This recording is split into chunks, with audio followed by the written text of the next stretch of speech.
শিক্ষা একটি জাতির মেরুদণ্ড।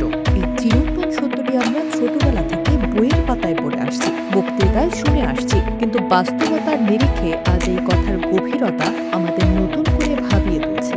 একটি দেশের উন্নয়ন, দক্ষ মানব সম্পদ গঠন এবং অর্থনৈতিক অগ্রগতির মূল ভিত্তি কিন্তু দাঁড়িয়ে থাকে মানসম্মত শিক্ষার উপর। আর এই মানসম্মত শিক্ষার একেবারে কেন্দ্রে যারা থাকেন তারা হলেন আমাদের শিক্ষকেরা।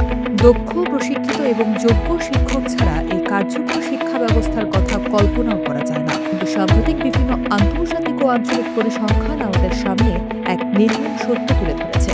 দক্ষিণ এশিয়ার দেশগুলোর মধ্যে ক্ষমতা সম্পন্ন শিক্ষকের হারে বাংলাদেশ আশঙ্কাজনকভাবে পিছিয়ে রয়েছে। আজ আমাদের প্রশ্ন তুলতে হবে, কেন এই পরিস্থিতি? কেন আমরা আমাদের ভবিষ্যৎ প্রজন্মকে গড়ার কারিগরদের দক্ষ করে তুলতে পারছি না? চলুন একটু চোখ বুলানো যাক আমাদের প্রতিবেশী দেশগুলোর দিকে।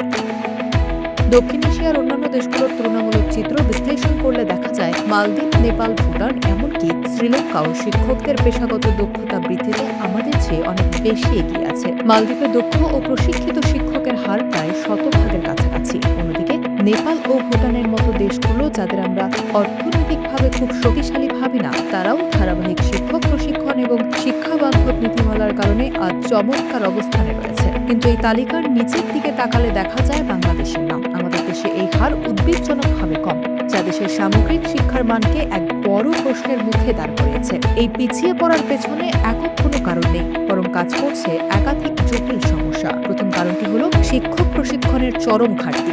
আমাদের দেশে প্রাতিষ্ঠানিক শিক্ষার ডিগ্রি থাকলেও শিক্ষকদের আধুনিক শিক্ষণ পদ্ধতি, প্রযুক্তি নির্ভর শিক্ষা এবং শিক্ষার্থী কেন্দ্রিক পাঠদানের উপর পর্যাপ্ত প্রশিক্ষণ দেওয়া হয় না।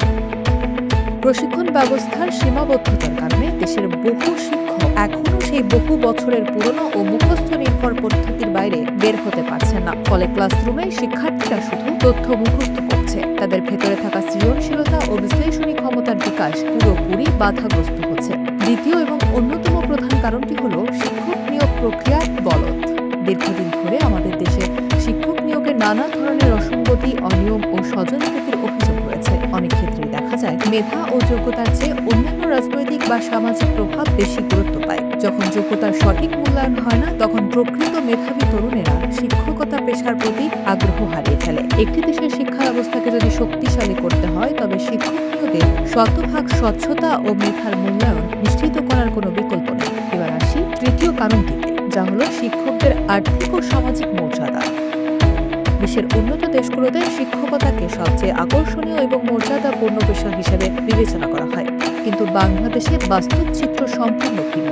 এখানে কম বেতন, সীমিত সুযোগ সুবিধা এবং পেশাগত অনিশ্চয়তার কারণে তরুণ সমাজ এই পেশাকে তাদের প্রথম পছন্দ হিসেবে রাখতে চায় না। এর পাশাপাশি যোগ হয়েছে প্রযুক্তিগত অনগ্রসরতা। বিশ্ব যখন স্মার্ট শিক্ষা, ডিজিটাল ক্লাসরুম ও কৃত্রিম বুদ্ধিমত্তা ভিত্তিক শিক্ষা ব্যবস্থার দিকে দ্রুত এগিয়ে যাচ্ছে, তখন আমাদের দেশের অনেক শিক্ষা প্রতিষ্ঠানে এখনও মৌলিক প্রযুক্তিগত অবকাঠামো তৈরি হয়নি। শিক্ষকেরা নিজেরা প্রযুক্তি ব্যবহারে দক্ষ না হওয়ায় তারা শিক্ষার্থীদেরও আধুনিক বিশ্বের চ্যালেঞ্জ মোকাবিলার উপযোগী করে গড়ে তুলতে পারছেন না। এই পরিস্থিতির প্রভাব কিন্তু শুধু ক্লাসরুমের চার দেয়ালের মাঝেই সীমাবদ্ধ নয়, এটি দেশের সামগ্রিক উন্নয়নের উপর এক মারাত্মক নেতিবাচক প্রভাব ফেলছে।